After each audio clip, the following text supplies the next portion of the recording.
Mayo Experience Week 10 spread picks and previews. We're going to be going over all the games. We'll have a Cust Corner mini in between the afternoon games and the late slate. We only have 4 teams on bye, so we're going to try to keep this to a manageable time, which will never happen, but we're going to try, at least from the outset. We'll try to rattle through the games, and we'll get through like 3 minutes, 4 minutes a game very early, and then it'll turn into like 15 minutes a game towards the end, because that's what always happens. Geoff Fienberg's here. Doing well. Isn't that what always happens? Usually. Although it's never really, I can never really predict where we'll go off the rails. It's usually around the 51-minute mark. Always. Fair enough. You're warmed up, you're settled in, and you're just letting the takes fly at that point. You're the expert. I mean, I'm the one who looks at the time code, yes. So I should know this. Anyway, there is a third member of the team. He will be making picks. There are actually 4 members of the team, because I have a coin here, an American coin. Where'd you get this American coin from? The change pouch in my car. You have a change pouch? Like, I don't know, just cup holder / I guess what would have been an ashtray once upon a time. Do they not have ashtrays in cars anymore? I believe they do, but they're, I don't know, mine's just filled with, like, hulls and change. All right, well, someone who would advocate for more ashtrays in cars, it's Tim and Cust. Tim and Cust. That is not my name. You love smoking in a car. It's not the ashtrays that cars need. It's the lighters that are out of the cars these days. Notice. That's the problem. I don't know if that's really a problem. When do you not have a lighter on you? It can happen to anybody. You know, those of us who smoke know that I probably bought approximately 5,000 lighters in my life. You just lose them all. Everyone loses them all the time. The car lighter is legit. I don't know why they ever got rid of them. Well, it became one of those things where either you have the car lighter or you like don't have like a USB port kind of thing. Yeah, most then people I will charge take the their car cell lighter phones. 10 times out of 10. Why? I mean, I smoke. I would much prefer to have the USB thing so I could charge my phone. Well, you can have No. both, but I know people like it's easy to misplace the actual. Once you take it out for your car charger, it's easy to lose that. Like, I don't even know if new cars have them anymore, though. Is the They thing. don't, I don't think. It's just straight up like, here's where you plug in your shit. They probably have USB ports now, though. Yeah, they do. But you need more. Sometimes you have like 4 people in the car. You need to charge a bunch of phones. Also, Good phones charge really well off cars. Better than like your like plug-in like Apple thing to the wall. All right. Mm-hmm. Do you not agree with that, Tim? I don't know. I've never plugged my phone in while I'm driving. I guess I'm not a part of that hip modern culture that feels the need to do that. I charge my phone like a big boy before I leave the house. I mean, come on. Oh, it's good to charge my phone in the car. Oh, yeah, okay. You're playing on. So what you're saying is that you are unlike every other single person on Earth who doesn't charge their phone in the car. Even like my grandmother would charge her phone in the car. No, my phone is charged before I leave. I mean, come on. Ugh. What does he do? 45-minute mall walks? He's back in the car, so I guess he doesn't need it. Hell, I always bring my like portable charger around with me in case I need a quick boost. It's really a stupid take, though, to think that car chargers aren't necessary. As opposed to lighters Yeah. in the car. I stand by my position. Well, it's a horrible claim. Anyway, let's get into a recap of last week. We have, let's see here, me, 8-4-1, and that was with the Houston pick before Deshaun Watson went out. So I'm taking the Houston as an L. Still ended up 4 games above 500. I pulled into the lead for the year at 500 exactly, 64-1. Geoff, you and Tim were both 5-7-1. The push game was the Dolphins-Raiders game from Sunday night. That was horrible. Makes sense. We had a lot of similar games. The stupid backdoor cover. You're now in a genuine 54-74-1. I improved last week. You did. You really went up. Tim is 63-65-1. He's 1 game back of me, and he's tied with the coin, who went 6-1 last week. So let's get right into it. Oh, Tim, your free money teaser didn't win. You lost 2 games on the teaser. I'm well aware. Poor Seattle. Well, I'm glad that I lost earlier in the day on Denver because the Seattle loss would have been far more painful. You also had Denver as your SUPERLOCK, too. I did. I'm an idiot. I don't know what to tell you. Betting on the Brock. Probably never a good move. No, well, we've learned our lesson. Well, we'll see when we get to that game whether you've learned your lesson or not. Okay. All right. Thursday night, Seattle at Arizona. Arizona is a 6-point dog at home. Thursdays are weird, man. I just feel like I should take the better team, and that's the way that I don't care what the spread is. Just take the better team. They're probably going to win. But, like... The last two, you could argue the team that people assume was the better team almost got their, blown out, I Well, would think. the Ravens were favored in that giant blowout, and then no one took them. Everyone's like, oh, the Dolphins are better. As it turned out, Baltimore was a lot better, and it's probably why they were the favorite in the game. And then last week, the Bills were, 3-point favorites? Yeah. And they got the doors blown off them by Tim's Jets. Do you love it when the Jets play in prime time and actually win? I do. I mean, because the NFL doesn't know what it's doing. That's the only Jets primetime game all year until we get flexed in Week 17. So they I were enjoyed it. But they were just believing in the articles that said they were going to be the worst team ever, so they didn't yeah, want the to people put them compared in them prime time. to an expansion franchise. Those people now have to go away and not talk for a while because that's how bad their diagnosis was. And fire hydrant Ron's back at the stadium right now. Yeah, he's back. He's back on the bandwagon. His name is Fireman Ed, and you all are just jealous that your teams don't have cool, real person mascots. The Chargers kicked theirs out. Doesn't allow Boltman. Don't even let him in, I don't think. John Boltman? I prefer Postmaster Ted. I think he's the best. You win that round, Tim. I wish I had a cool mailman as my mascot. It's a fireman. Stop that.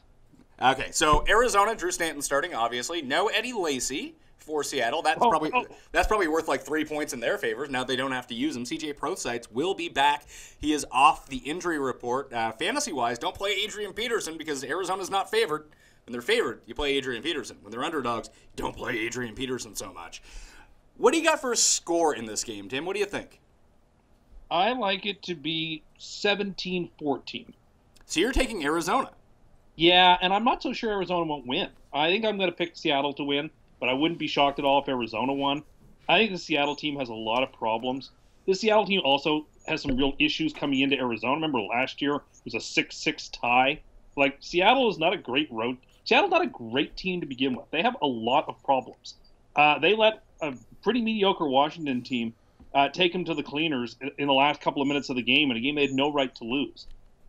Their offensive line is still in shambles, and it's a short weekend. It's in division. 6 points is way too many points to be laying into a team who's only behind you by one loss in the loss column on the road. I think this is a game where you bet the Cardinals' money line or the spread, or you don't bet it. I don't know how you take Seattle and bet them in this game. Well, you could just think that Seattle is a far superior team, and there's a lot of Seahawks fans out there that have been happy that Tim is just.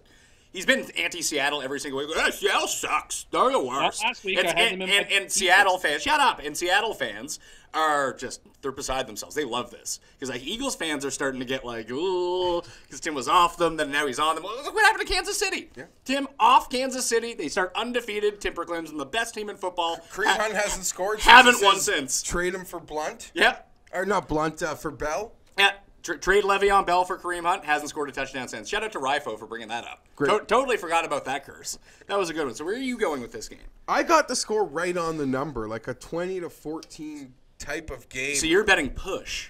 No, gun to my head, though, I'll lean Seattle here just because, Tim's there's no way. Well, there is a way. They could beat up 3, and they create a short field for themselves with the defense. They could, up inside the number, short field, all of a sudden the game is over. Seattle does have injury problems. I liked Washington last week because I thought they could maybe find a back door without Earl Thomas. They had amazing that they won that football game. The O-line issues, Russell Wilson's doing it seemingly as this O-line doesn't help him one bit. Yeah, the O-line is more of a product of the poor running game, I think, because it's not affecting Russell Wilson whatsoever. It's almost like Deshaun Watson behind that terrible Texans offensive line. It didn't really concern him because he was able to get away from the pressure. Wilson's doing the exact same thing, and maybe another week of Dwayne Brown improves it a little bit. They're not going to be an elite offensive line, but they don't need to be. They just need to be not the worst, and they'll be doing a lot better. I'm going to take Seattle here. I think this game could be 20-10. Seattle jumps up a bit early. Maybe they get a defensive score. Maybe they create a short field early. And I just don't know what Drew Stanton. I know Earl Thomas not playing is horrible. And the defense doesn't look the same when he's not out there. But he's not Kirk Cousins or Deshaun Watson. That's the thing. He's a backup quarterback. You talk about injuries to him and they could affect Seattle. They could be beat up. They could do whatever. The biggest injury in this game is that Arizona doesn't have its quarterback. And their offensive line. Don't we always talk about, Stanton isn't exactly mobile either. Seattle can get him off the spot. They got to Kirk Cousins a bit. Field goals made have cost them, the outright. I gotta lean Seattle here. My question to you is Russell Wilson going to have the same fantasy performance he's been having? Yeah, I think so. I don't see why he wouldn't. He has good fantasy performances every single week. Tim, would you start Matt Ryan or Russell Wilson in fantasy? Matt Ryan, not close. So Matt Ryan has been like the 21st ranked quarterback this year, and Russell Wilson is the second best. I appreciate that fact, but you're asking me this week. I'll take Matt Ryan. So you can agree with me, Geoff, or you can agree with Cust. Well, this is my problem. I don't care to really break down my home league, but I hate Thursday nighters. I try to avoid them, but sometimes in these Thursday nighters, one of the quarterbacks has a huge box score. We saw two of them last week. And the thing with Russell Wilson that Pat kind of points out is he throws more than any other quarterback in the league. They didn't do anything last week, what felt like offensively, and he still had a very, very quality fantasy game, crossing the 30-point threshold in at least my scoring. Well, the big thing with Russell Wilson is their lack of running game is they just don't run in touchdowns. And whenever they get in close, they pass for touchdowns, always. Like their leading rusher is Russell Wilson. Or it's either Russell Wilson, because I think he had 70 yards last week, but for the year of their running backs, Chris Carson still leads the team in rushing. I think me and Tim might lead in the same way in that Atlanta game we'll be breaking down in about an hour. All right, Cincinnati at Tennessee. Tennessee is at home. They are 4.5-point favorites. DeMarco Murray off the injury report. Corey Davis back to full health. Things are coming around. Delaney Walker's hurt, but he just plays every week and plays pretty well. Cincinnati is in shambles. They looked awful last week against Saxonville. Too much pressure. They ran 39 offensive plays last week. Not going to win a lot of games when you run 39 offense. A.J. Green's back. He won't be suspended. That's good news. And Tennessee does not have the pass rush of one Saxonville. I actually like Cincinnati to cover this game, plus 4.5. No answer for A.J. Green. You're crazy. I'm done with the Bengals. I couldn't be more done with the Bengals. That's great. Time to get on the Bengals, baby. I think he said he was done with the Chargers. They won 3 in a freaking row. And then he got back on. They lost. Yeah, this is like Tim in a nutshell every time. I forsake these Bengals. I think they're trash. I think this 4.5 is a laughable number. It probably should be 6 or 6.5. What Tennessee team are you watching? I feel like it opened. The numbers actually dropped him because I swear I saw 5.5 at the start. So people, if Mariota was fully healthy, I would believe they could do what they need to do. He's not even on the injury report anymore. He is healthy. He's just not that good. The Tennessee team that's leading its division and played its closest rival in the division and destroyed them at home. Tennessee is going to romp to this division, and they're a very good team who plays sound fundamental football. Cincinnati doesn't do anything well. Cincinnati is a dead team walking. I think the Titans win it by 10. To Tim's point, I mean, A.J. Green, when you throw a punch in the first quarter, you're like saying, I want the day off. Yeah, and he got the day off. Worked out well. I'm still going to take the Bengals here. 4.5. This is a field goal game. Titans. Have the Titans impress you in any game except for the one week they crushed Jacksonville? Not at all. And I feel like got a push out of it with real money. I'm happy I bought a half point last weekend with them. Oh, yeah. They let Baltimore get that back door, and they couldn't put Baltimore away, which is kind of disappointing. Has no bearing on my pick this week because I'm taking the worst team in the league maybe in the Bengals, or at least one of them. But 4.5, this is going to be a weird, close game. Yeah, I can just see it being one of those affairs where Tennessee just sits back, they run the ball. I mean, Cincinnati's defense is actually still pretty good. Tennessee's defense, not so good. And if you just throw the ball up to A.J. Green 20 times, he's going to break a big one. Maybe that's all it takes. If they score 17 points in this game, they cover the 4.5. Like, Tennessee's offense has not been good. I don't know what people are seeing with Tennessee to think that they're a really good team. They put up 33 against the Seahawks and beat them, or 37 against the Jaguars, who people say is like the greatest defense in the NFL. They've had amazing offensive performances against good defenses. This Titans team is legit. Cincinnati money line is where you probably want to look in this one then. I think the Titans crush them. Titans are probably going to the Super Bowl, so I'm with them. What? I said that 2 weeks ago or 3 weeks ago. I said that they were the new Super Bowl team in the AFC, and I mean it. Well, I mean, after watching them the last 2 weeks, how could you not think that? They really reek of Super Bowl. They won their games. They play exactly the way you need to play. Gritty, tough, defensive football. They play awful defense! They have the worst secondary in the league. I think they play really, really smart football. They are the product of playing the world's lousiest schedule. Okay, so what? They're not good. They're an okay team. And Mariota's not great. So you say. He suffers from Derek Carr Anderker syndrome. He was like Mariota was good for like 6 weeks last year. Like, remember Garion used to come on every single week and just trash Mariota, and then he got good all of a sudden, and Garion couldn't do it anymore. Garion is like somewhere just bathing in just Mariota sucks juice now. Who? Garion. You remember him? Never heard of him. All right. What about Garland? Oh yeah, I remember him. Yeah. Cleveland at Detroit. Detroit are 11.5-point favorites. I will be in Detroit week 17. Green Bay at Detroit on New Year's Eve, Geoff. Jealous much? No, not at all. This game is simple. This spread is going to be decided by one thing: the Detroit red zone offense. That's a problem. Move the mic in front of your face. Sorry. No, like more this way. You're looking at me, so you need to move. No, like this. There you go. That probably sounds awful on the audio, but I think I'll be able to hear you better now. Thanks, Teach. If you think Detroit can score in the red zone, you like to think maybe they figured that out last week. Did they figure it out last week? Didn't they? Oh, no, because I started playing video games, and then they were kicking field goals. Yeah, you're right. I don't know. Again, this is where this game will lie, though. If Detroit can score and not sell for field goals, they will cover by, they'll win this thing by 14. If they're kicking for field goals, we'll be flirting with a 5 to 9 point victory. Give me Detroit. Answers the bell. Detroit minus 11.5 at home. Tim, are you on the same page? I am, and we're going to tease Detroit down as the first part of a 4-team, 7-point teaser. All right, so you're going to bring them down to 4.5? I am. Also, I've noted here, you didn't tell us who the coin picked in any of those earlier games. Oh, the coin has picked Seattle, and the coin picked Cincinnati, and for this game, the coin is picking Detroit. No, sorry, they're picking Cleveland away. Yeah, I'm done with the Browns. The Browns have covered one game in the last several weeks. That was their chance to maybe get a win, and they couldn't do it. I know they're coming off a bye, but we watched a lot of that London game where they played the Vikings, and they hung around, and ultimately the spread wasn't really in threat. I don't know how a person can back the Browns right now. Maybe they'll win, maybe they'll cover. Who knows? Because the Lions are stupid and make stupid decisions constantly. But you gotta play the Lions. There's no way they win. There's a way they could win.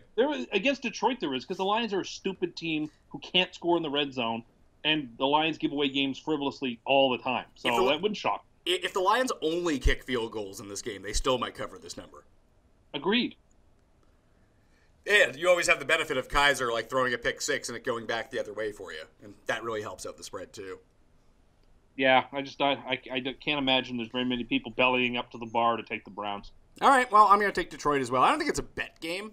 I don't love laying 11.5 with Detroit. I'm not going to lie to you, but you could lay 4.5 though. You could. Green Bay at Chicago. Chicago, coming into the year, was almost perceived like the Jets were, that they were going to be terrible, but it turns out they have a top 5 defense in football, and they are now a 5.5-point favorite at home against the Packers. Now, the Packers have been god-awful ever since Aaron Rodgers has went down. Is 5.5 too much for a team that can't score points? Probably, but I'm done taking Green Bay after the last couple of weeks. I'm done betting on Nick Hundley. I still keep calling him Nick. Brett Hundley. I'm tired of needing him to do something for me. I'm done with it.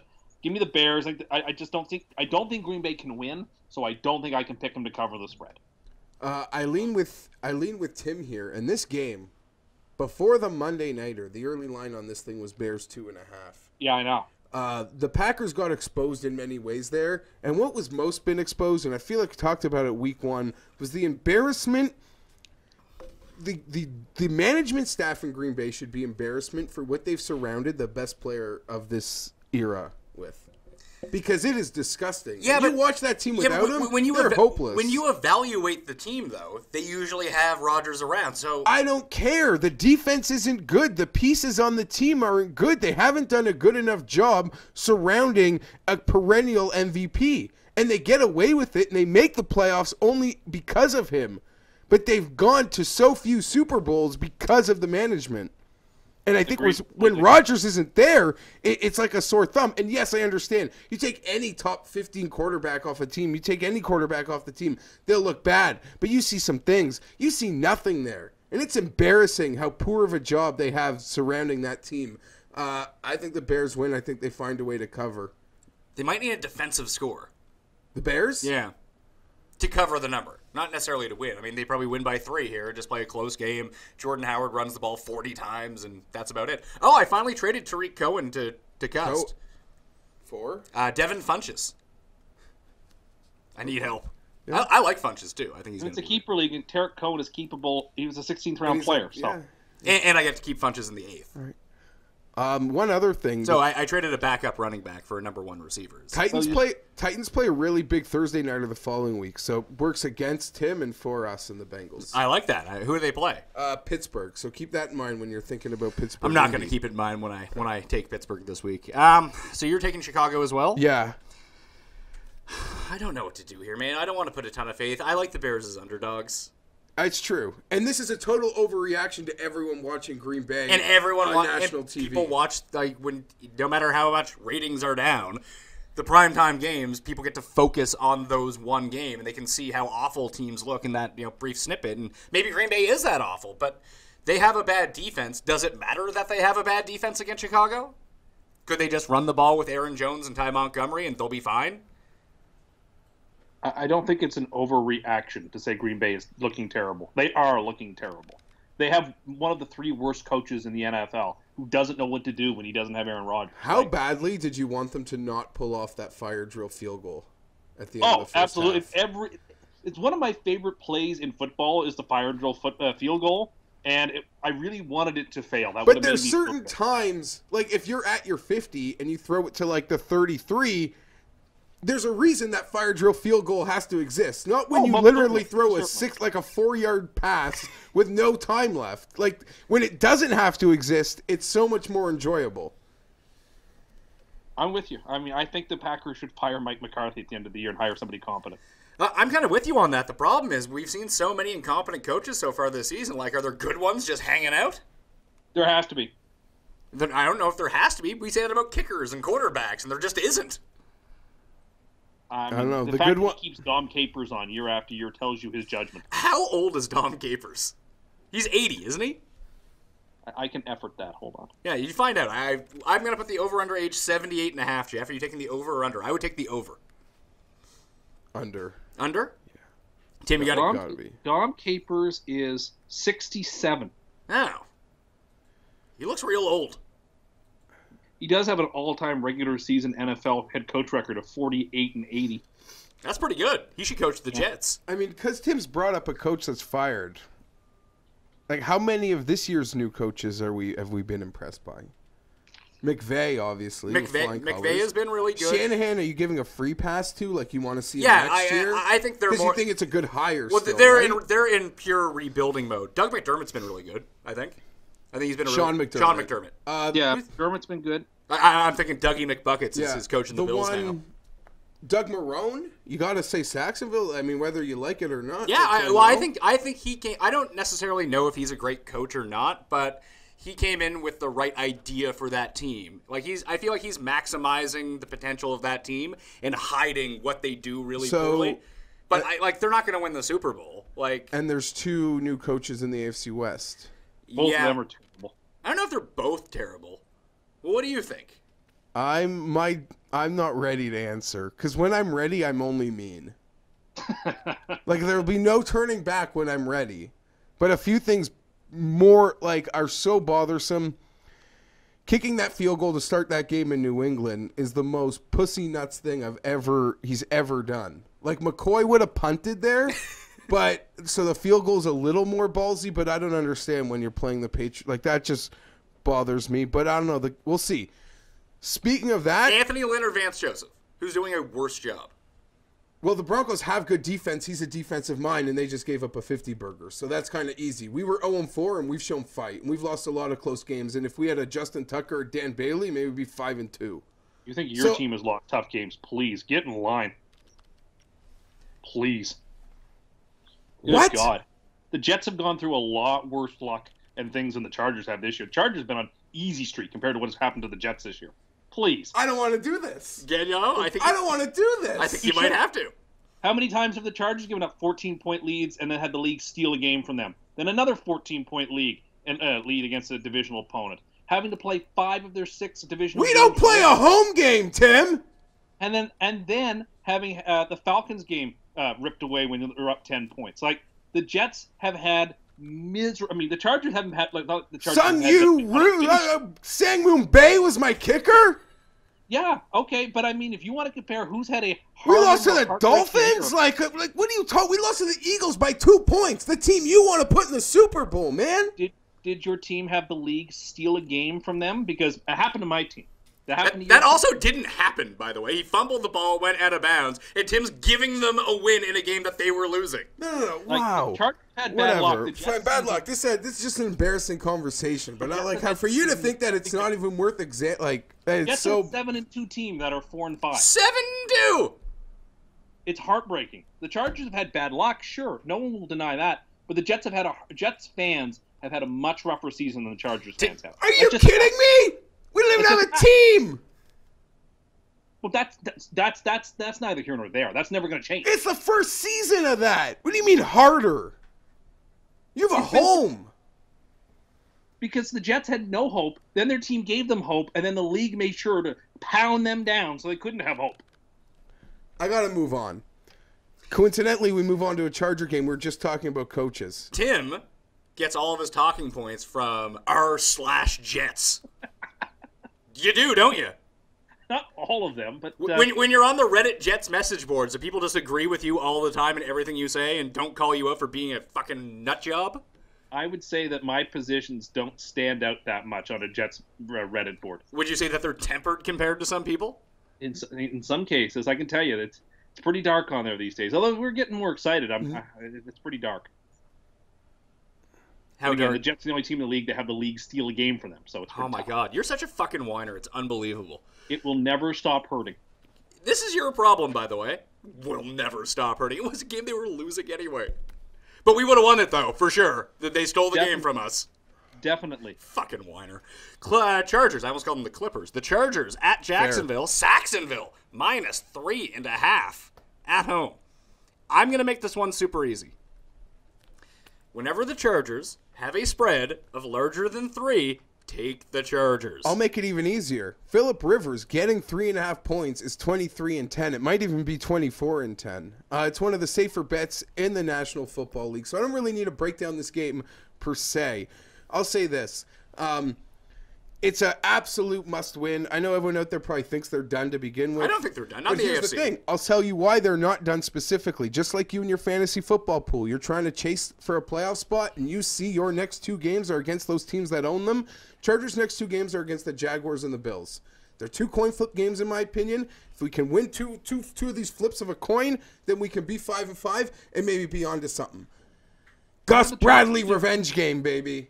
I'm not sure. How do the Chargers historically or recently been playing an early game on the East Coast? I mean, we went to you saw us play New England to essentially like a game that should have been within the number the whole way, other than us being morons. And then they went to New York and waxed the Giants. So I think we've been fine. We're off a bye. That feels nice. And I'll tell you what, our run defense statistically is an abomination. That's bad news. But guess who's back? Who's back? On the other side, someone's back. Leonard Fournette. Yes. But if you're not a Pro Football Focus guy, this might go right over your head. It's just another name. But to me, Denzel Perryman is not another name. He has not played a snap this year. He's the Chargers' middle linebacker. He is the reason we have not been able to tackle as efficiently as we have in the past. He is a star in the making. Second-round pick out of Miami a couple years ago. He has just been amazing. He got hurt in the first game of the preseason, and he's back for the first time. So that's an advantage to us in an effort to stop their very good run game. Phillip's going to take some sacks here. The thing is, this could be one of those disastrous Phillip But we games. haven't, I'll be honest with you, I've been so, statistically our offensive line has been so much better than it's been in a few years. Yeah, Von Miller got to Phillip in a couple situations. That's going to happen. I'm sure Jacksonville gets to him a couple times also. But they slide the protection to Russell Okun, who they brought in this year. And I tell you, Phillip's blind side this year has been so much cleaner than it's been in the past. So that's a little bit of Chargers radio. Hopefully Jacksonville can let one off the hook here because their schedule is super easy coming down the stretch. I would say that the things that the Chargers do well are like some of the soft spots on the Jacksonville defense too. Like you have Hunter Henry running over the middle. They're not great over the middle. Keenan Allen can play the slot. They struggle a little bit as the slot. And who does Jalen Ramsey cover? Because I think That's taking a guy away, like they're all kind of the same skill set on the Chargers. Sure, let Ramsey take one of them away. I like to think the other, like, yes, I would agree. Keenan Allen is maybe our most dependable receiving threat. He's our third down guy, but I don't think his skill set is that of like an elite receiver. Yeah, he's not Julio Jones. Yeah, so okay, so you shadow Keenan Allen, fine. That shouldn't be the difference, like it would be in other situations. Melvin Gordon's been great on the road and terrible at home, so I guess it's good for them that they're on the road. That's advantageous for them. I'm going to take the Chargers, although I don't know how to play this game because I kind of. You were very cocky about this game a week ago. But that's because I had this whole theory, and then the theory got blown up. So now Tim's I've lost theories confidence in it. get blown up quickly, usually. Yes. So, however, I am going to. So we'll take the Bolts, although I don't love it. But what we're going to do is follow your advice to say that the safest teaser team in the country, and we're going to put the you done it 10.5 on the teaser. I've been warned that they are the number one teaser team. They can't screw me. So we're going with them. We'll tease them up to 10.5. They're about to screw all of us. Yeah, how does this make you feel? This turn of events. I've been looking at a lot of games, whether it be college or NFL, that I feel very good about to teaser them with. The coin is taking Jacksonville. Tease them with the Irish. Tease them with the Irish, he says. Who are they playing? They're at Miami for the biggest game of the year. That's way too big of a. I'm hoping for something not as big TV sketchiness. Like Toledo or something like that? Just something that like a college sharp. Because like this touchdown favorite's winning today. And then I could take them to win and the Chargers to 11. I don't need to mess with a college TV game. That's going to be wackiness. Have you been following, what the hell's his name? Lisi? What's that? Who? No, Axon's picks on Twitter. He's killing it. Yeah, he's absolutely crushing it. I bet very little like when it comes to college in terms of dollar amounts, but here's all. Yeah, I know. He's killing it. He's killing it. Like absolutely destroying it. It's unbelievable. I wish I knew more about college football. Yeah. Alas, I do not. Anyway, that's me. Minnesota at Washington. Washington is a 1.5-point dog at home. Sam Bradford to IR. Teddy Roosevelt active. Eventually he's going to become the starting quarterback again. That I am convinced of because Case Keenum's all right. Good backup. One of the better backups in the league. Might be the best backup. You could if Case Keenum was on Jacksonville, would Jacksonville be considered a more serious contender? Yes. Yeah, for sure. And I mean, Bortles hasn't been awful. He hasn't been. I mean, listen, I can see it coming down the pike, but he hasn't been awful. But he also, there's so many times where he looks awful when he avoids being awful, if that makes any sense. Sure, yeah. No, I get what you mean. I actually, weirdly enough, and this is going to sound really stupid, that losing Allen Robinson may have been one of the best things that happened to them all season long. Because when you have someone like Allen Robinson on your team, he's very good. He's a fringy top 10 receiver in the NFL. When you have that guy on your team, you have to take shots with him. You have to throw him the ball. But the less that Blake Bortles throws the ball, the better it is. So now he's not obligated to throw to Marquise Lee. He's not obligated to throw to Allen Hurns. D.D. Westbrook could be back this week, but he doesn't have to throw to him. They can just run the ball, and then no one gets mad. If Robinson was there and he wasn't getting the ball, it could be a poisonous situation. And now Mercedes Lewis can catch the ball. Hey, kind of once every 8 weeks, he'll catch 3 touchdowns. Anyway, I don't know what to make of this game. I think it's kind of tough. I had trouble with it too. Washington's defense is really good. Vikings off a bye, Washington off an emotional road victory. Their injuries still. I don't know enough about the injuries. This Minnesota front can cause a lot of problems. Let me know that the Vikings make their field goals, and I'm happy to pick them. Will they make their field goals? Was it Kai Forbath, right? Oh, Kai Forbath revenge game. I sure is. Yeah, I'm going to go with the Vikings too. They're coming off the bye. I will admit with the Washington Redskins, I can't figure them out week to week. They're a team that I'm having a lot of trouble with. So perhaps it's just they're better than their record, and they're a team that also I'm going has had some bad luck this year as well. I think this is an absolute coin flip game, but it's one of those coin flip games that could really end up like in a blowout on either side. Which, like, if you told me Washington won 28-10, I'm not going to be stunned. If you told me Minnesota won 28-10, I'm also not going to be stunned. If it's 9-6, you're not surprised either. I actually think this game is more of a shootout than people are going to be letting on. I think that the over in this game is probably a decent play, although I do like both defenses. I think I've been impressed with Kirk Cousins. I wish they could run the ball a little bit better. I think that Chris Thompson's in a really good spot. I think that Jerick McKinnon is in a really good spot. And Adam Thielen out of the slot will kill this defense. And that's just where they've been struggling all year long. Josh Norman's not shadowing people. Although the overall defense has been really good. Their pass rush is decent as well. But I'll take the home dog. And I hate using this narrative, but Washington needs this game more. Minnesota doesn't need this game. They're going to win that division. They don't care. But the Lions are going to chase them down. The Lions aren't chasing anyone down. But I think Washington wins. And Washington has 4 losses, but I think all of their losses are divisional losses.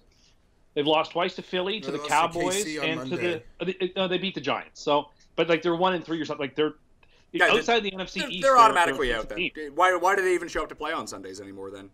No. My point is that they are a decent team outside of the NFC East. But I think they're in a tough spot, and who knows if Detroit wins? Like Minnesota needs the game too. I mean, that's going to be that game on Thanksgiving is going to be huge. It'll probably decide the division. Detroit will probably win it too. They did last year, and then they still didn't win the division. That's true. They lost like 4 straight. So the coin is taking Washington here. New Orleans at Buffalo. Buffalo is a 2.5-point favorite at home against the Saints. Do you know the Saints have won 6 in a row, Jeff? This is one of my favorite games of the week. Did you know that the Saints... Buffalo's plus 2.5. You're right. Yeah, sorry. New Orleans has won 6 games in a row. Did you know that according to Twitter, they have the best defense in the league? New Orleans? New Orleans is unstoppable. Give me the Bills plus 2.5. This game reeks of trap all over it. I love the Bills. This is a super lock contention game for me. I feel like some of those, maybe on the real books, we'll find our way to a 3-point line maybe for Sunday, which would be a real money. The fact that this is still at 2.5 should give people a pretty clear indication that something is fishy about this game. There's nothing fishy. It's what it is. And I feel like the Saints have a really big injury in Armstead, and not knowing if he's going to play. The extra rest here for Buffalo after getting embarrassed in prime time. I believe in their coach, as we talked about earlier, having them ready for this game. And time again, even if the Bills aren't in a race, a team will come into Orchard Park on a heater, and it'll end right freaking there.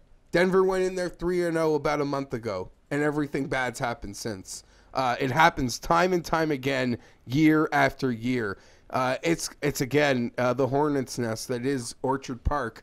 Outdoors, Bills won it like this. Okay, fine. That's an overrated narrative against the Saints and Breeze, who again, they're not the best defense in the league, but they run the ball and they play defense. So the dependency on Drew Brees isn't, I think, what it used to be. And it's so funny how in fantasy you really like when the Saints aren't a good football team because Breeze isn't the same fantasy player. But forgetting all that, I really like the Bills here. This is, again, a super lock consideration for me. So I'm on the Bills. You're on the Bills. The coin is taking the Saints. Tim, I'm guessing you're going to stack the Bills as well? Nope, I'm going to take the Saints. For a couple of reasons. First, I mean, the Saints are one of the very few teams in the NFL with the top 10 offense and the top 10 defense. That's significant. The Bills, I don't trust the Buffalo Bills. Neither do I. They're 5-3, and I don't trust them. I always feel like they're not going to make the playoffs and they're going to give away games. I feel like this is one of those games. I think that it's the sharp play to play Buffalo here where you can buy the half point or get to 3. I understand all the logic behind Buffalo, road breeze, blah, blah, blah. The Saints' 2 losses this year have both come indoors, at Minnesota and then at home. Like, outdoors has yet not been a problem. I like the Saints' offense is really good, and yet it's a different type of offense than it used to be. Far more focused on the running game. Breeze is not throwing for his life. I think that's great. I think this Saints team has made amazing adjustments. And I think Buffalo's 5-3 in part because they've had incredibly fluky turnover luck that flipped on them on Thursday. The regression is still coming. I think New Orleans is a much better team. So I think the Saints get it done. Spot. I don't disagree with a lot of what Tim said. Listen, I think New Orleans is a better team. This is a bad spot. Typical NFL spot game. Bills. Yeah, Bills for me as well. Kelvin Benjamin will be playing. Charles Clay going to be back, so their offense should be pumped up a little bit. Zay Jones, the almighty Zay Jones, who finally caught a pass. Probably not going to. Great pass. Yeah, great. They got hurt twice. Yeah, it was great. It wasn't even a catch, but it got to count. Oh, my God. There's nothing you can't find to complain about. Well, we're up next. The Jets go into Tampa Bay. Tampa Bay is a 2.5-point dog at home against the Jumbo Jets. Fire hydrant Ron's going to be at the game probably. Tim's flying him down to hang out with him. Jets, Tim. In a revenge spot for Josh McCown, but a bigger revenge spot, Ryan Fitzpatrick. You know what, Tim? Tampa Bay, right now, the least bet on team of the week. Over 80% of wagers have come in on the road-favored New York Jets in this game. SUPERLOCK Tampa Bay. Go ahead. Throw your money away. This is a buy before a buy. And always the most dangerous games, the game before the buy. And Tim's calling it free money, too. This is a buy before a buy. And I'll tell you the reason why. It's not just that the Jets have had 10 days off before this game, which is nice. It's that this Tampa Bay team is unraveling in an unbelievable way. Their star quarterback, he's gone. They've got Ryan Fitzpatrick in there, who, believe me, I know Ryan Fitzpatrick's game. He turns the ball over like it's nobody's business. To quote, hold on a second. Let's go back. Isn't this the game that Ryan Fitzpatrick gets himself 2 more years? Oh, absolutely. As a backup in the league let's rewind this like 2 years, all right? Tim, when he's the Jets quarterback, give him all the money in the world. He's worth $20 million. Now, I know Ryan Fitzpatrick, he's terrible. Which one is it?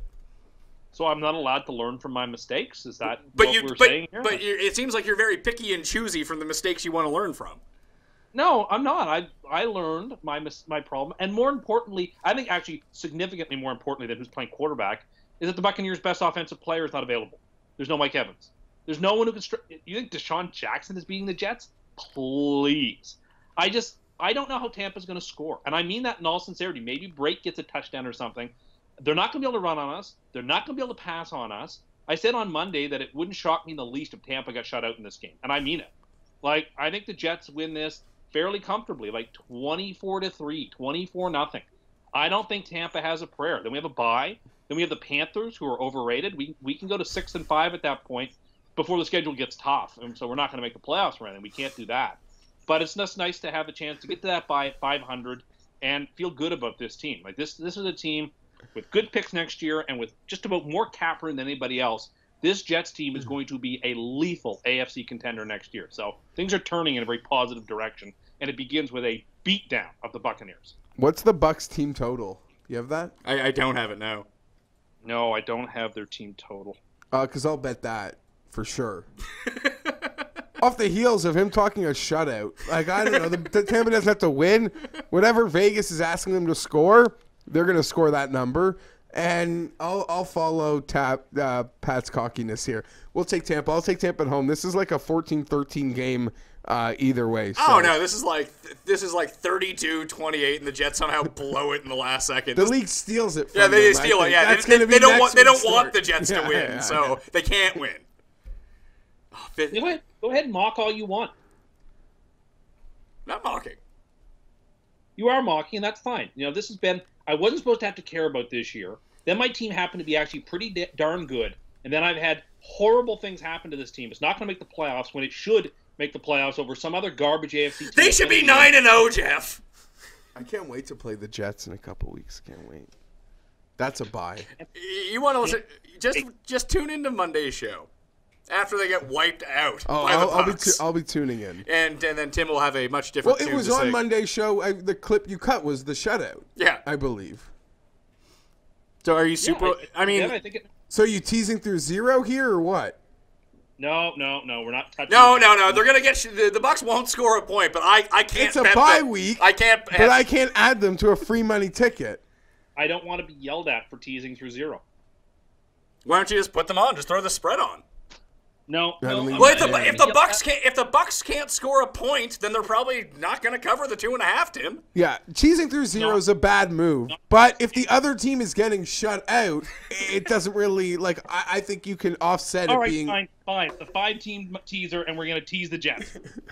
Fine, done. What does that get the Jets to here? They're 2.5-point favorites.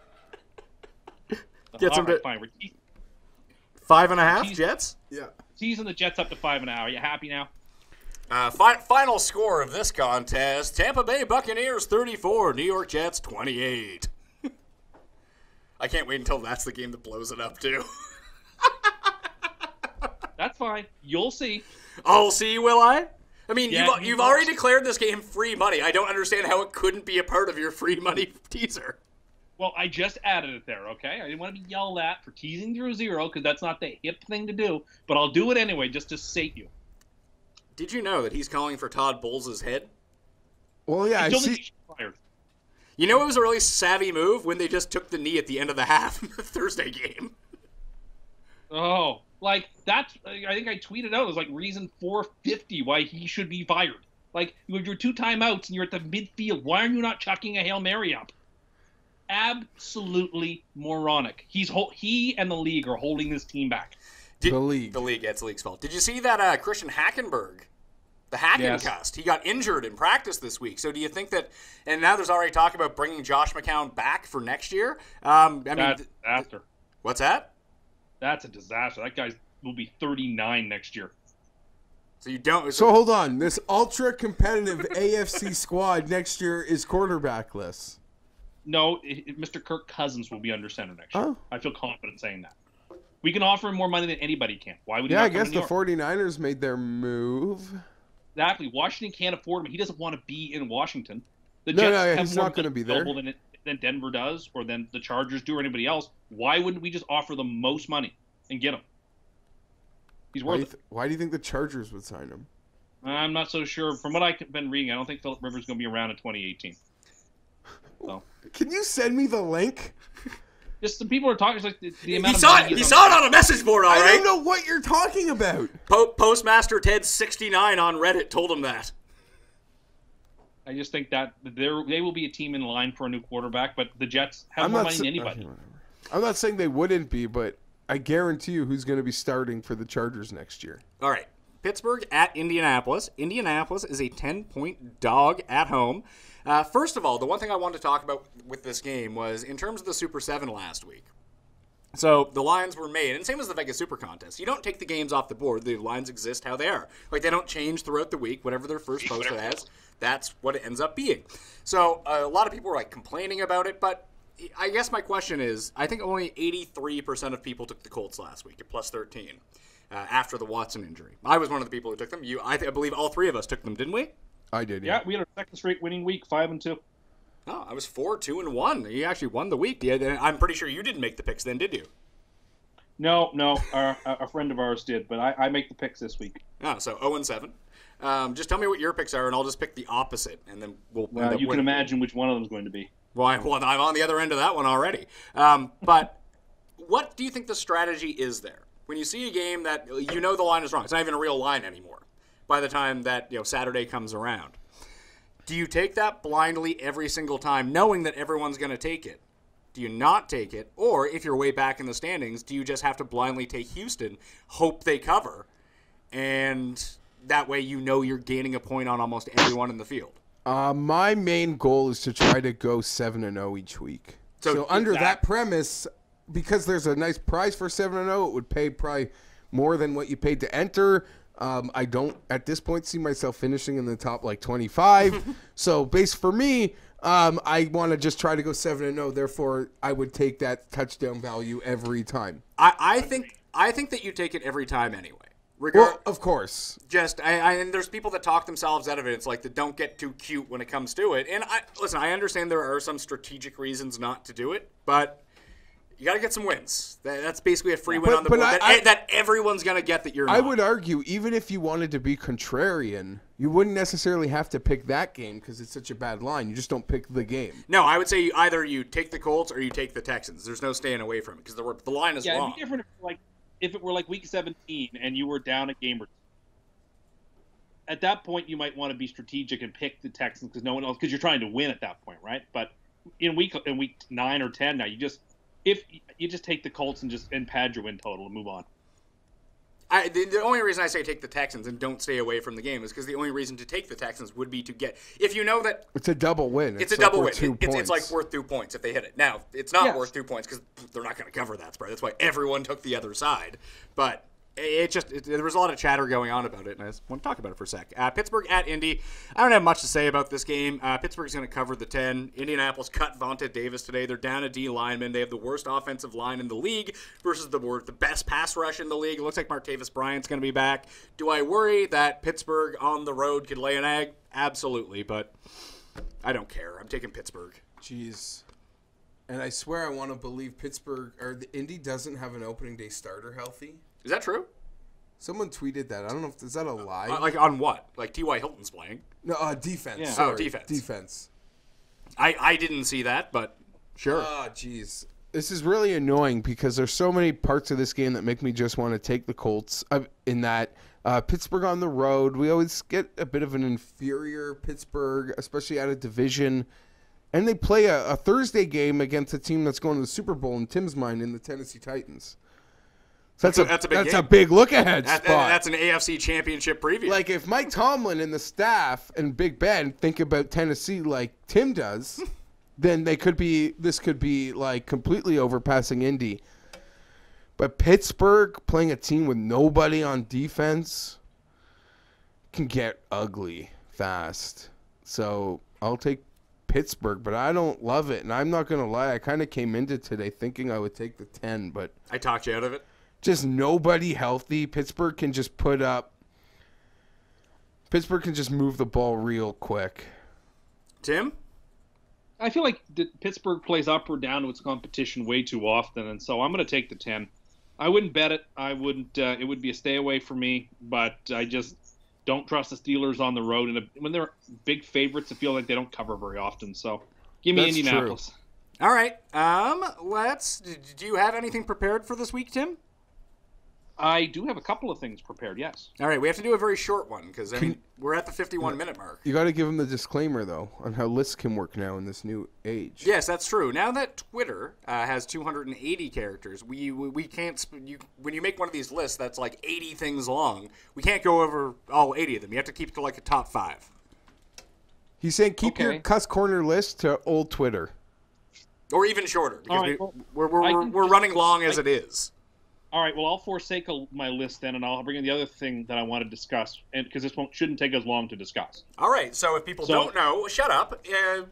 We're in between the afternoon, and we're in between the late games right now, which means we do have to take a quick time out, because you all need to listen to Cust Corner. Cust Corner, it's Cust Corner. Cust Corner, it's Cust Corner. He's got the hottest takes with the highest stakes. He should be president of the United States, but it's Cust Corner, it's Cust Corner. Cust Corner, Again, I don't know what kind of SEO value that has. Cat Corner? Do you still not know what SEO is or means? I know what it is. No, do you? Please explain it to me. It's titles or terms you use to sort of generate. How about just this? What does SEO mean? That I don't know. So you know nothing about this. Well, I know what it's about. No, you don't need to know how the I don't think that you do know. I don't need to know how pistons and gears in an engine works in order to drive a car. Like I know what I need to know. Yeah, but there's been sort of a consensus built around that everyone you know that you're like the worst driver in the world. That's not true. Tim won't drive above 40 kilometers an hour. Also not true. I drive the speed limit. He also won't put on max AC during the summer. Correct. It's wasteful and bad for your engine. Did you know that Tim's dad once tried to sign him up for Canada's Worst Handyman, the reality show? I'm close to getting on there, too. So I don't do assembly required, so I can't laugh. What's your gripe? So there's this new trend in millennial culture where food is starting to be served now on things other than plates. And this is really driving me crazy. I saw a photo the other day of someone at a restaurant where food was served to them on a shovel. Oh, cool. Not on a plate. That seems so stupid. Shovel that shit into your mouth. I don't understand why people feel the need to be served their food on wooden boards or on a log slice. I serve stuff because Tim, wooden board seems very common. Yeah. Yeah, it's like a cheese board or a meat board or something. Yeah, and I'm opposed to those. Yeah, you see, why? Here's the thing. The good Lord invented plates for a reason. You have no class. You do no hosting. You do no nothing. Sometimes people like to make the food and the ambiance seem a bit classier. It's something nice to sit around and look at. It's all a part of the design. Now, I know you don't get that because you don't host. This is why you own one plate. That spins in the microwave for 50 seconds. Delusional. That is a demented thing to say. If you went to Buckingham Palace or you went to the White House for a formal dinner, the classiest thing you could have, go for dinner, what do you think food would be served on? China plates. They wouldn't be served on slabs of wood or on blocks of... Why is your point of comparison like one of the two fanciest places in the world doesn't mean that those other things can't exist at like lesser tier establishments or at a house party? Also, if you're using the fine china at the White House, like, do you have to serve his McDonald's on it? Yes, I'm sure they do. Well, that seems a bit much, doesn't it? It's the White House. Or, you go to a fine dining restaurant, like a fancy, they're not serving you your meals on hunks of wood or in skillets. They're not serving you your meal on a TV dinner tray like you eat yours. What's the point? Yeah. I'm not contending that that's somehow classier. I'm saying you're the person who uses paper plates exclusively, is what you use. Not exclusively. Sometimes they're plastic. Listen, like fast food restaurants are starting this too, where like they'll give you your fries in like a metal basket. This is happening. I like that. I actually like that. That's happening. That is so infuriating. Why? I don't understand why this perturbs you. I don't know why kids today have to have all their food served in all these special... You know what it's about. It's so that the food is Instagrammable. That's what it's all about. It's not about class. It's not about impressing the other person. It's about giving them something they can take a photo or a selfie with so they can get likes from someone they've never seen in the Twitterverse or the Instagram. Yeah, but that's your entire life is wrapped up around what you're just talking about. No, I don't take photos of things. No, some people have photos. You have lists. No, but my lists are fantastic. Oh yeah, and people are making big bucks from Instagram these days.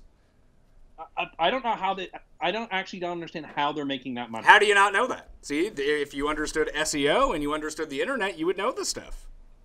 I have a decent understanding of the internet, but I don't understand how people are making money off of Instagram. It took you over 3 years how to figure out how to screenshot your fucking phone. You don't know anything about technology or the internet. It's like when our friend told us you get $20 for every million YouTube views you get.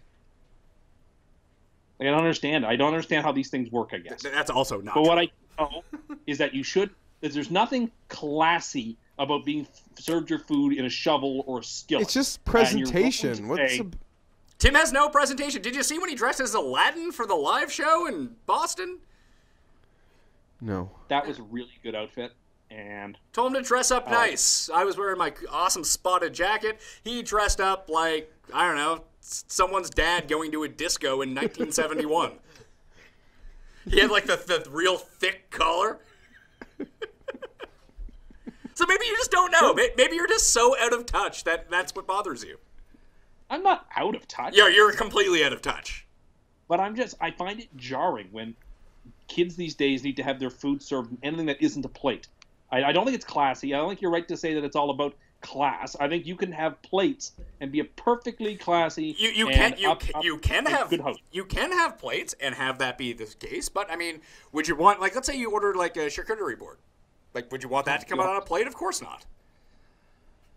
I wouldn't want it to come on anything because those things are the handmaidens of Satan himself. Well, you just have bad taste then. I don't know what to tell you. Maybe if you quit smoking, your taste buds would return and you would enjoy the stuff. No, charcuterie boards do not taste good. I'm opposed to them in all their forms. Let me ask you, have you ever had one? No. I've seen them. No is the answer. He's seen them on Instagram. I saw them on the internet. which I can barely use. I asked Jeeves if they were good, and he said no. Yeah, I Alta Vista'd them. Do you even know what Alta Vista is? Of course, I remember when there was 15 search engines. I remember Red Dog and Mama or do you still use all of these things? No, I don't know if they even exist anymore. You know, Tim's a big Bing man. He doesn't use the Google. I believe that.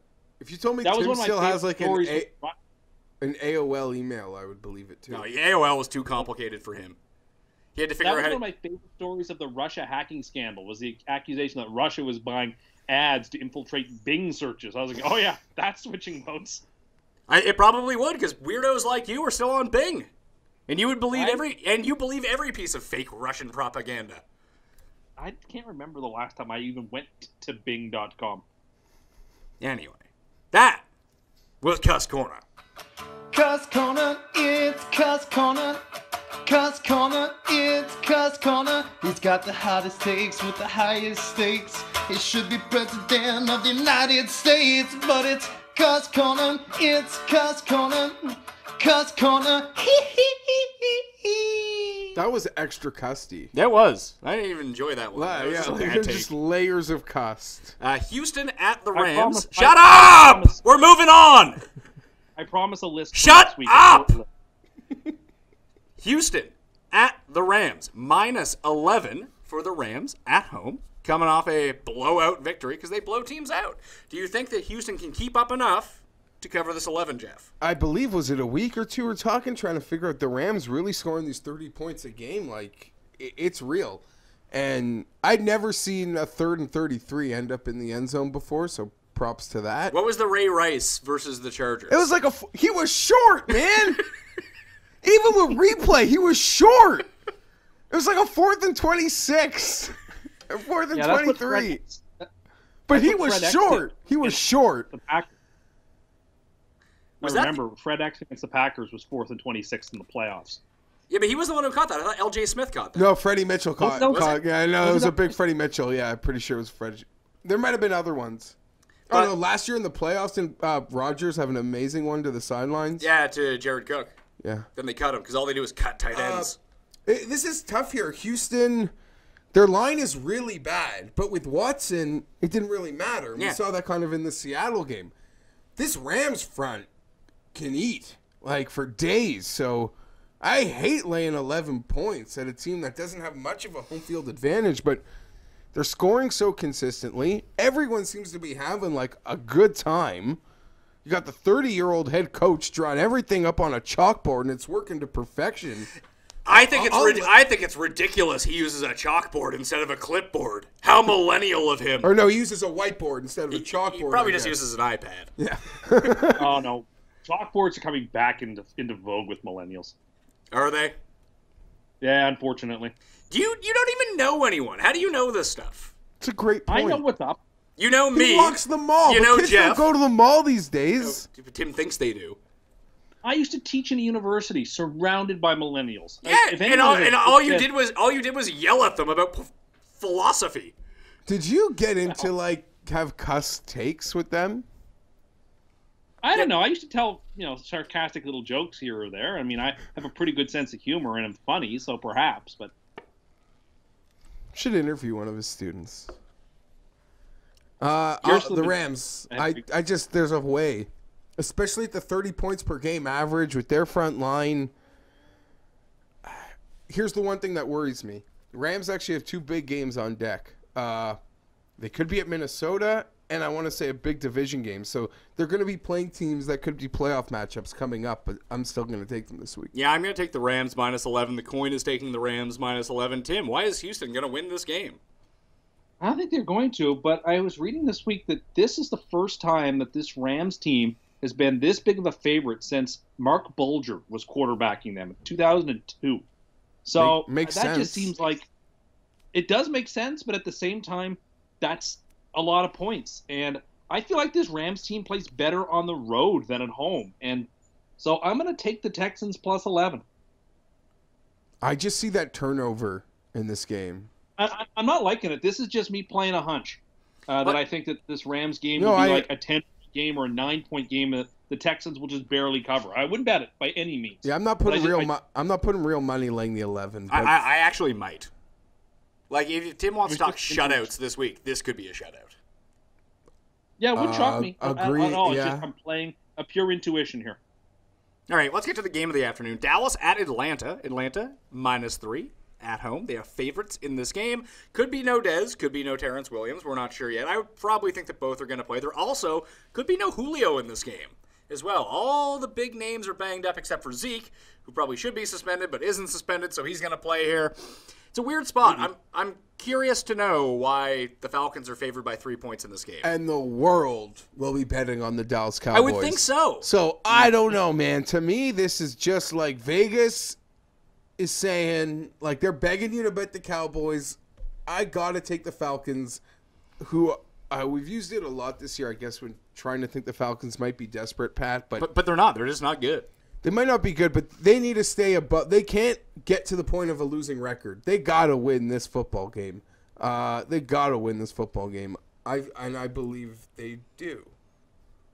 It just seems like such a trap game. If we had the betting numbers up, this is probably an insanely public one-sided game right now. I would have to think, like I said, the only public number I've seen so far is that 83% of the people are betting the Jets.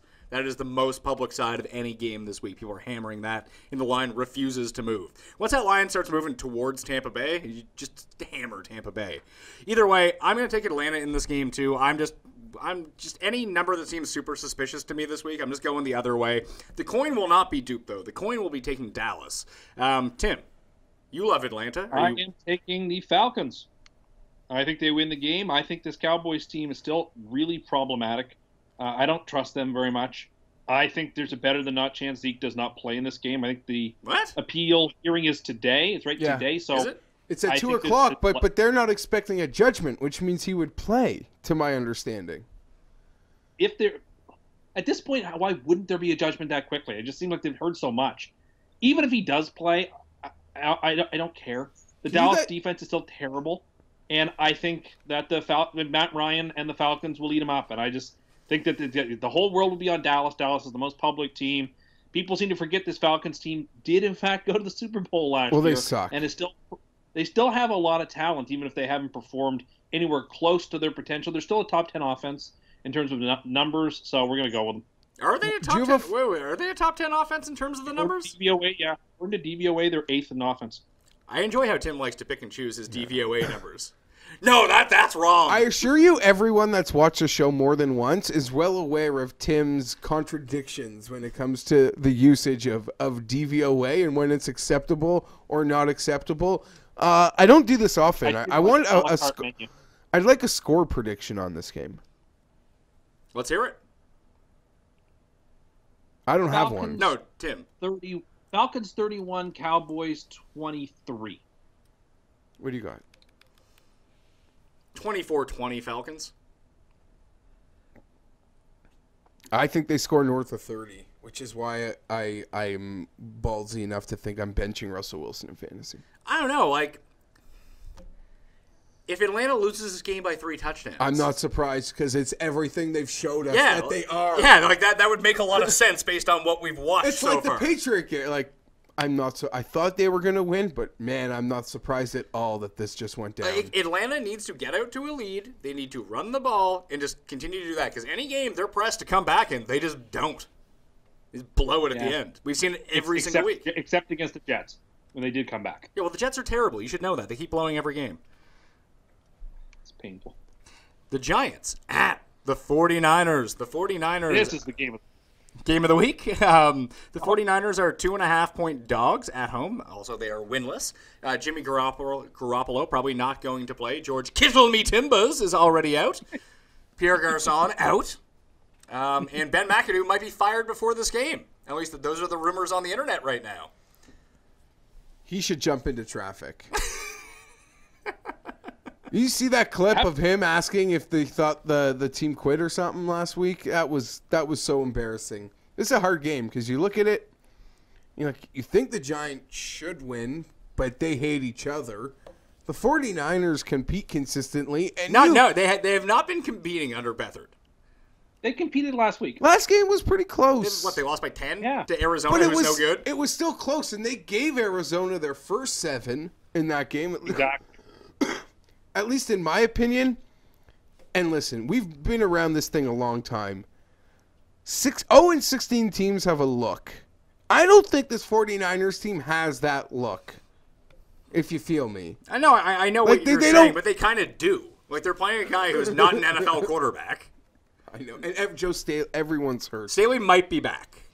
That's the one thing. But, like, Hyde needs to carry them to this game. Like, the Giants' defense still has good players on it. Did the Giants quit? I guess if you think they quit, Even if then they quit, they could still win this game. They quit. Now they've flown across the country to play this game in a completely meaningless ball game for a coach they don't like. I'm sorry. I think the Niners get off the mat and win a game. So you got to take them, I think. I'm going to agree with Tim there. And one of the most embarrassing headlines of the week to me is this report that the Giants owners have asked their scouts to start scouting quarterbacks. If you need to tell like your GM and your personnel department that, the wrong people are there. Like that's just, how's that a story? So you guys are both taking the Niners. The coin is taking the Niners. I will take the New York Giants. Probably win by a field goal. They're a more talented team. Whether they've quit or not, like the Niners have no talent. Someone's going to bet real money on this game with like a real opinion, which is funny to me. Yeah, maybe they'll know more than we do. Maybe they do. Sunday Nighter. Hold on though. What? That Ram game, that line on Sunday, like that moved from like 3.5 to like 6.5. What? In the morning last week. What are you That talking Giants Rams game. Oh, yeah. So it's almost like people inside the Giants let word out to their friends, we've quit. You lost your poppy. Hey. But now it's known to all. Yeah, I'm just saying, like, that was a big line movement for late. And I get, like, you saw the result, but it's almost like there was word out that this team is just straight up packed it in. I'm still going to go with them here against the winless Niners. Sunday Nighter. New England at Denver. Denver is a 7.5 point dog at home against the Patriots, coming off a bye week. Chris Hogan looks like he will not be playing in this contest. His arm is still in a sling. Denver will be starting Brock Osweiler again. But hey, Brock beat the Patriots last time they were in primetime, right, Tim? He got $20 million because of that game. That's not a joke. No, it's true. And it wasn't even him winning the game. It was C.J. Anderson. No, I believe it was Anderson in overtime. I thought it was Noshawn Marino. No, I don't believe so. I thought that was Noshawn was in Miami that year. I thought that was the Noshawn 40 carry 200-yard game where he cried on the field after. No, that was against the Bolts, if memory serves. Was it? We had the big tears in his eyes, and San Diego beat them. No, I thought they on a Thursday night. No, I thought they beat the Patriots, and he had 200 yards.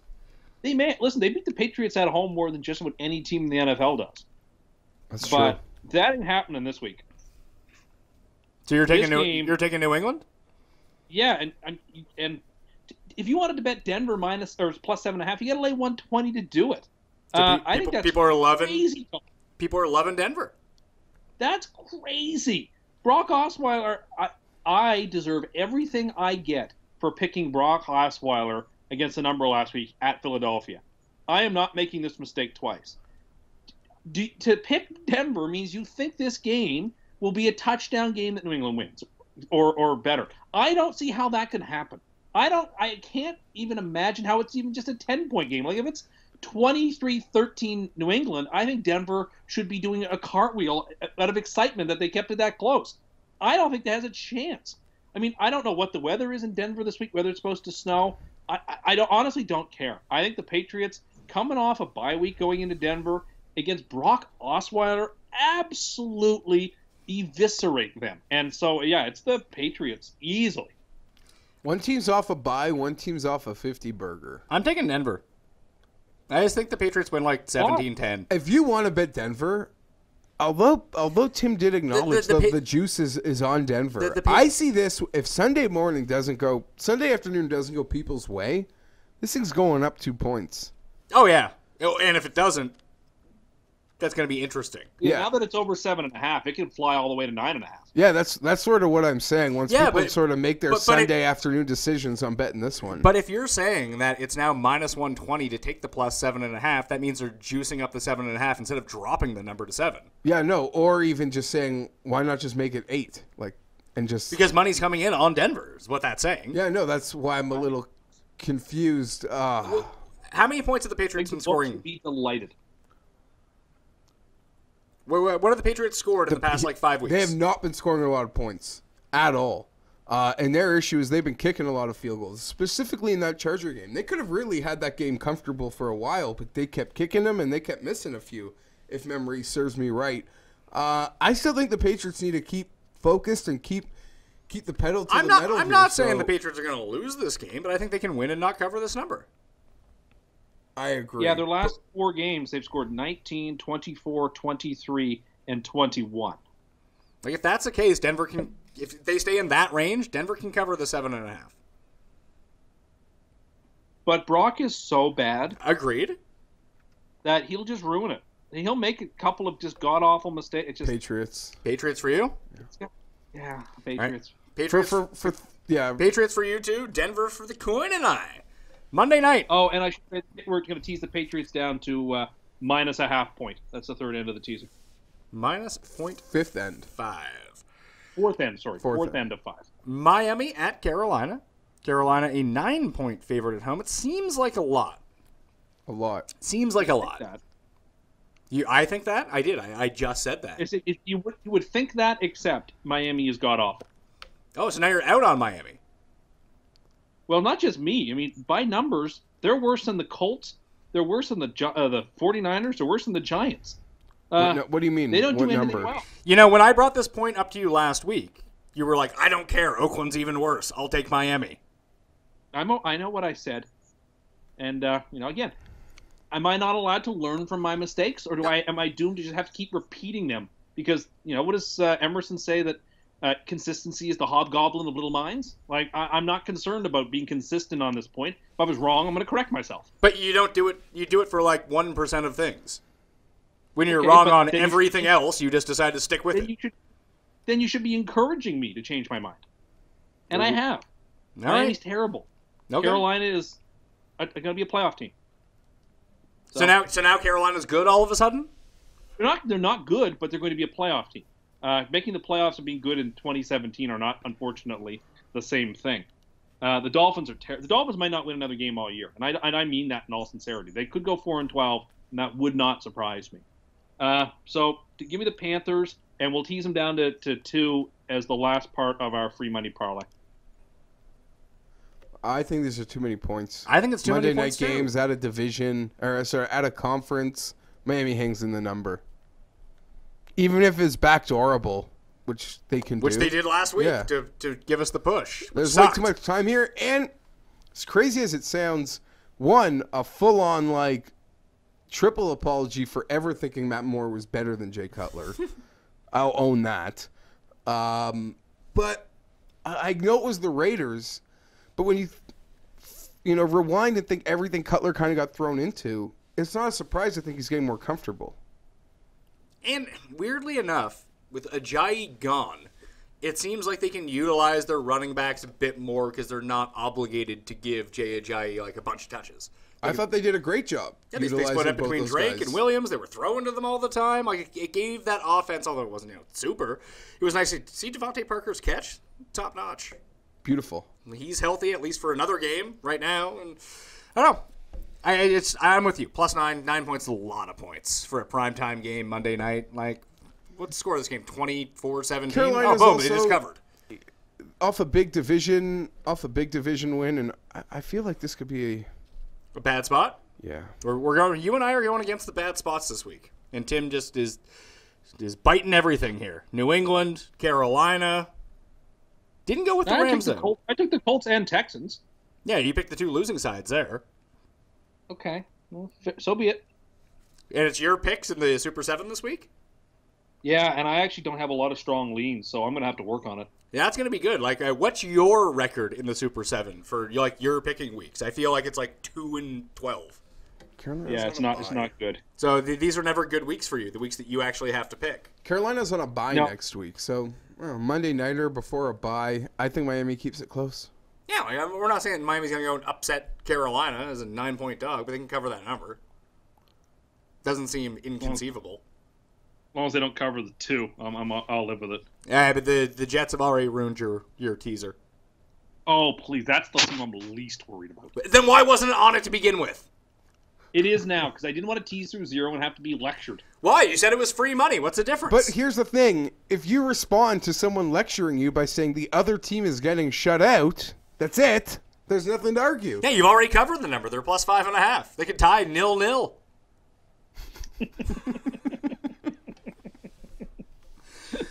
All right, let's recap. Actually, no, let's go to our super locks. I already locked mine in. You heard it. You heard it here first, Geoff. Tampa Bay plus 2.5. They're winning this game against the Jets at home. Tim, who's yours?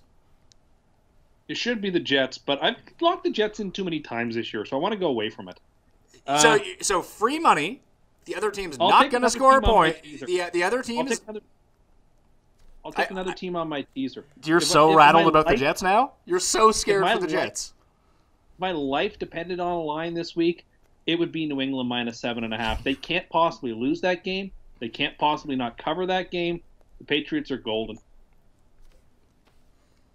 Well, we know what the teaser buster is now. Yeah, I'm looking at the Bills or I'm looking at the Chargers. I feel really good about the Chargers, but I feel that sort of gets like overlooked because it's me. So hey, listen, if you think they're going to cover, you think they're going to cover. I absolutely think they're going to cover. I'll take the Buffalo Bills though. Bills plus 2.5. Yeah. All right. So Tim, what was your 7-point teaser this week? That is apparently free money and now 2-7 on the year. Mm-hmm. It is the Chargers plus 10.5. New England minus 0.5 point. Carolina minus 2 points. Detroit minus 4.5 points. And the New York Jumbo Jets plus 5.5. Bet the farm. Win a couple of farms. Well, what's that paying out? That teaser? I don't know. I'd have to add the Jets into the teaser to figure out what's the odds. that, 5 games? Yeah, 3-1 maybe? Yeah, 3.5 maybe? Maybe. 3-1, 7 games, 5 games, 7 points, about 3-1, I think. Easy street. I could be wrong, but I think. Free money. Are you going to play that teaser, Jim? No.